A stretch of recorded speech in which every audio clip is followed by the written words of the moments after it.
Little हामी लगभग जङ्गल भन्नाले त्यति घना त छैन, त्यही पनि जङ्गलकै बिचको बाटो हो यो हामी हिँडिरहेको चाहिँ।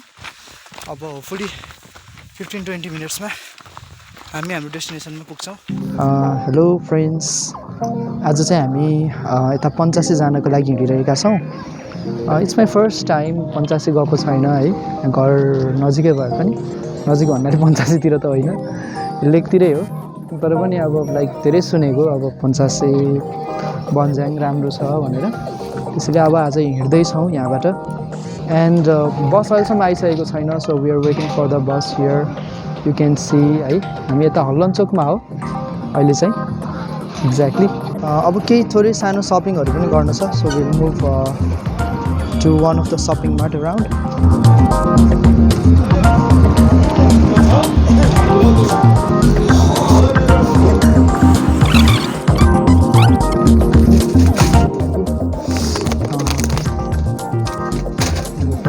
अनि त्यसपछि अरू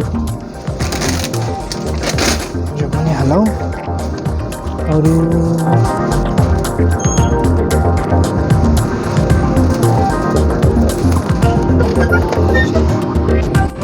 बस आइसकेको छ। एन्ड यदि हामी चाहिँ टाइममा हुन्छ नि लाइक सिट हामीले बुक गरेनौँ भने अब उभिएर पनि जानुपर्ने सिचुएसन हुनसक्छ, त्यसैले है हामीले सोचेको बस त त्यो थियो पामेघाटी चिना 3 बजे हिँड्ने गाडी भनेको यही जस्तो लाग्थ्यो। सोधौँ है, ए यो गाडी सिधा नै जाने हो यो पछाडि? ओ सिधानेको गाडी लाग्यो ल। हामी चाहिँ मैले ठुलो गाडी सोचिरहेको थिएँ है, सिधाने जाने गाडी यो रहेछ। ओके, सो अब हामी चाहिँ यहाँनिर हाम्रो सिट सिधाने जान्छ।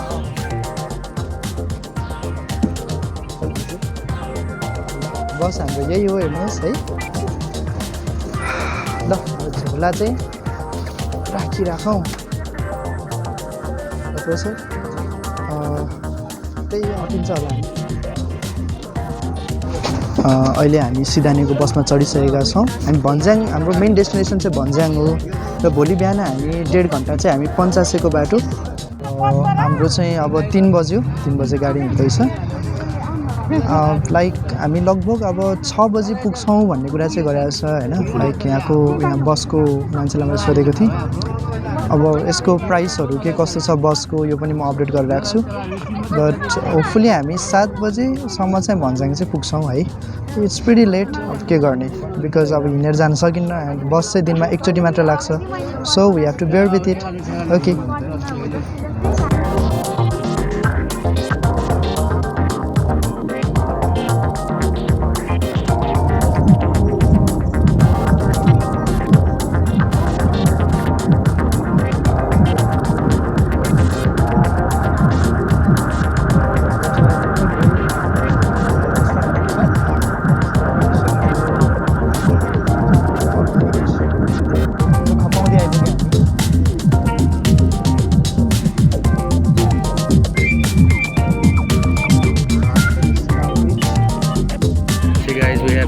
in our bus, but still so many passengers waiting for bus. It's a kind of only 20 to 25 seaters bus, quite average.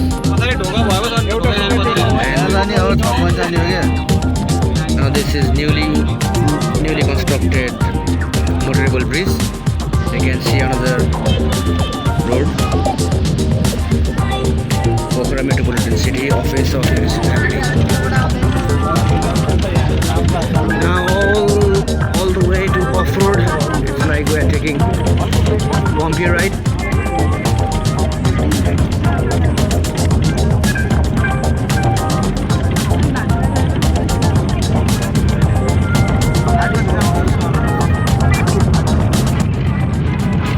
It's already been 47 minutes, लगभग अब 1 घन्टा हुन लागिसक्यो हाम्रो चाहिँ हल्लनचोकबाट हामी हिँडेको।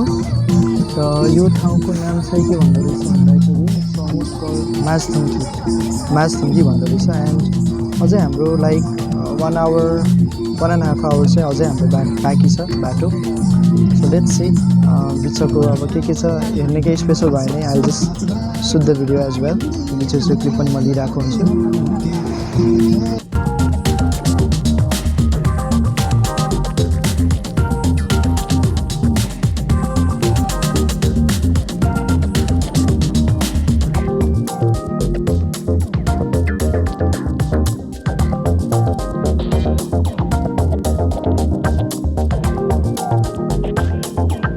हाम्रो अब बल्ल अब सिधानेतर्फको अब हाम्रो यात्रा चाहिँ बल्ल सुरु भएको छ अब ट्रु अब वे होइन बल्ल सुरु भयो अब Through bus travel will start now from here.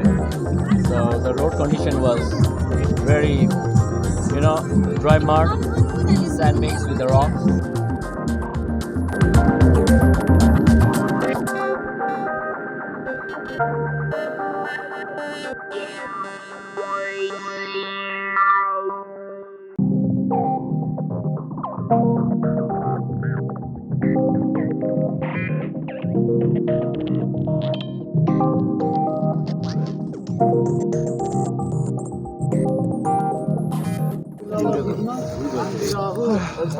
हामी अहिले कुद्बी डाँडा भन्दो रहेछ कुद्बी डाँडा घरवास सेवा यो होमस्टेमा निर आइपुगेका छौँ अलमोस्ट अहिले हामी जानुपर्ने चाहिँ तपाईँले हेर्न सक्नुहुन्छ जुन त्यो क्लाउड्सहरूले छोएको जुन एउटा डाँडाको भाग छ त्यसमा हामी जाँदैछौँ हामी सिधाने फाइनली आइसकेका छौँ हाम्रो बस चाहिँ यहाँ रोकेको छ एकदम अँध्यारै भइसकेको छ हेर्न सक्नुहुन्छ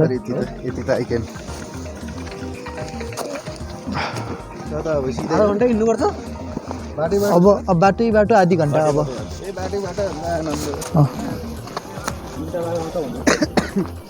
लगभग हजुर साथीहरू हामी सिधानेबाट माथि ओकालो लाग्दैछौँ अँध्यारो भइसक्यो यु क्यान सी मेरो यो फोनमा पनि त्यति राम्ररी लो लाइटमा क्याप्चर भइरहेको छैन वी आर इन्जोइङ इट है अब लिटल हामी लगभग जङ्गल भन्नाले त्यति घना त छैन त्यही पनि जङ्गलकै बिचको बाटो हो यो हामी हिँडेको चाहिँ अब होपफुली 15-20 मिनट्समा हामी हाम्रो डेस्टिनेसनमा पुग्छौँ ओके अब माथि पुगेपछि फेरि हजुरलाई अपडेट गर्नेछौँ थ्याङ्क यू हामी बल्ल यहाँ भन्ज्याङमा आइपुग्यौँ भोलि बिहान हामी चाहिँ यता पञ्चासे जान्छौँ होला हाफ एन आवर 1.5 आवर हामी हिँड्नुपर्छ कफी लिँदै अब बल्ल आइपुगेका छौँ इट वाज टफ सोचेको भन्दा अब आधी घन्टाको बाटो सोचे चाहिँ 1.5 आवर चाहिँ पुरै अझ बढी हिँड्नु पऱ्यो गाह्रो थियो त्यही पनि अब अँध्यारो जङ्गलको बाटो अनि बिचमा अब डर पनि थियो होइन त्यही पनि साथीहरू 5 जना लगभग सेफली आयो यु फिलिङ ग्रेट एकदम ब्लिसफुल वाट्स त्यो ब्लिसफुल भन्ने कुरा अनि प्लेजर आफ्टर पेन भन्ने कुरा चाहिँ होइन के रहेछ भन्ने कुरा चाहिँ ट्रुली फेभरेट थ्याङ्क यू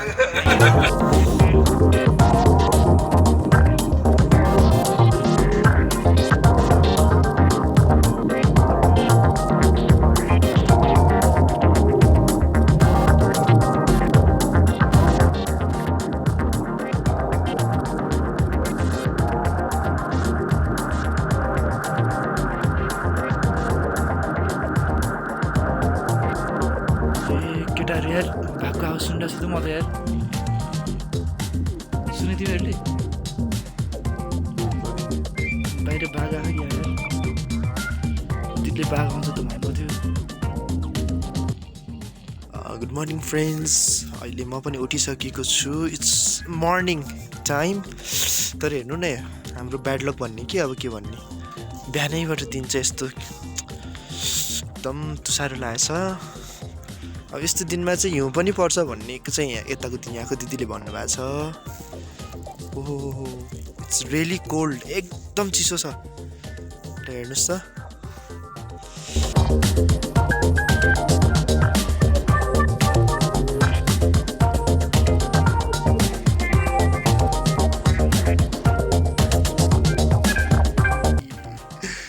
हुन चाहिँ हामी माथि नै सुत्यौँ होइन जस्ट वान्ट टु सी भित्र चिसो कतिको हुँदो रहेछ भनेर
ब्रेकफास्ट गरेर अनि यहाँबाट हिँड्छौँ। लगभग एकदम झरी परेको अवस्था छ, हेर्नुहोस् झरी परिरहेछ।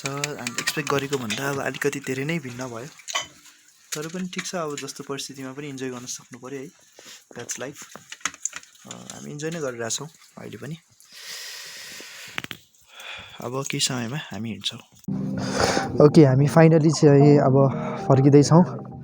हामी होल भनौँ न अब हिजो आएदेखि लगभग आगोहरू बाल्ने अनि आफ्नो इन्जोय गर्ने आफ्नो तरिकाले भइरहेको थियो। अब बिहान माउन्टेन हेर्ने भन्ने कुरा थियो, माउन्टेन चाहिँ अब हेर्न केही पनि सकिएन है। अब दिनै एकदमै धुम्मिएको दिन पऱ्यो आज। इट्स फाइन, के गर्ने अब साथीभाइहरूसँग चाहिँ एउटा रमाइलो टाइम चाहिँ स्पेन्ड भयो and that's it. So we returning back now. अब यहाँबाट फर्किने बेलामा पनि तपाईँहरूलाई यस्तो छ, 8 बजे बिहान चाहिँ एउटा गाडी लाग्छ होइन, अनि त्यो गाडी सिधाने भन्ने ठाउँबाट हामीले पक्रिनुपर्छ, which is 1 hour on foot. हामी जुन भन्ज्याङबाट एक घन्टा तल हिँडेपछि बल्ल सिधाने आउँछ, र सिधाने आइसकेपछि चाहिँ त्यहाँबाट तपाईँहरूले बस पाउनुहुन्छ, जुन दिनमा एकचोटि बिहान 8 बजे मात्र हो। त्योभन्दा अब हामीले चाहिँ पक्रिन सकेनौँ, because it's already 11 right now. त्यो हुनाले हामी के गर्दैछौँ अहिले भन्दाखेरि चाहिँ जिप हायर गर्दैछौँ, र जिपको लागि हामी चाहिँ घाटी छिनासम्म, हामीले यहाँबाट भन्ज्याङबाट घाटी छिनासम्म we are paying almost 3500। That's quite reasonable भन्नुभएको छ यहाँको दिदीले है। अनि लाइक 5 जना भएको हुनाले हामीलाई चाहिँ हाम्रो त्यति ठिकै हो जस्तो पनि लागिरहेको छ है। तर यदि तपाईँहरू पोखरासम्मै जानुपर्ने छ भने चाहिँ 6000 रुपिस जिपको लाग्छ। सो अब हामी चढ्दैछौँ तलतिर, हामी जिपतिर जाँदैछौँ। यसो हाम्रो भ्लगमा हाई गरिदिनु नि त। ल, दिदीले एकदमै सर्भ गर्नुभयो हामीलाई है, एकदम राम्रो छ यो। हामी यहाँ आउनुभयो भने चाहिँ यहीँ बस्नुपर्छ है, माउन्ट भ्यू गेस्ट हाउसमै बस्नुपर्छ साथीहरू है। ल दिदी है।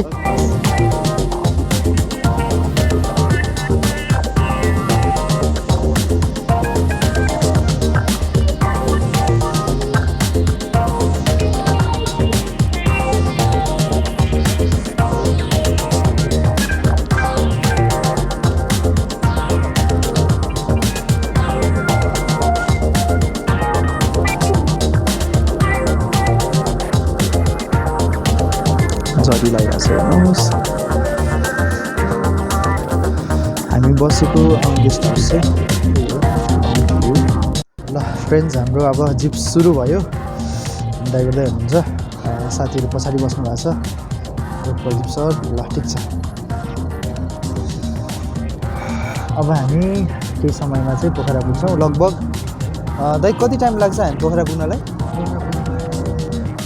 घाटी छिनासम्म चाहिँ 1.5 घन्टा। हजुर, 1.5 घन्टामा पुग्छौँ हामी। Okay, so the journey begins.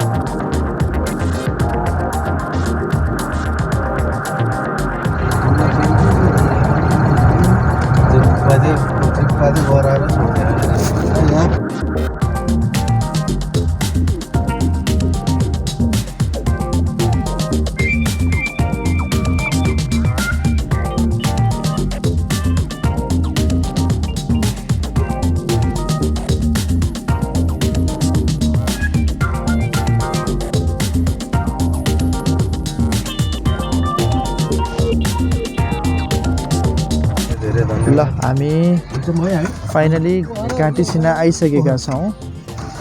अब घाटी छिना आइसकेपछि हामी घाटी छिनामा बस चढ्छौँ and then we will go to Pokhara यहाँबाट।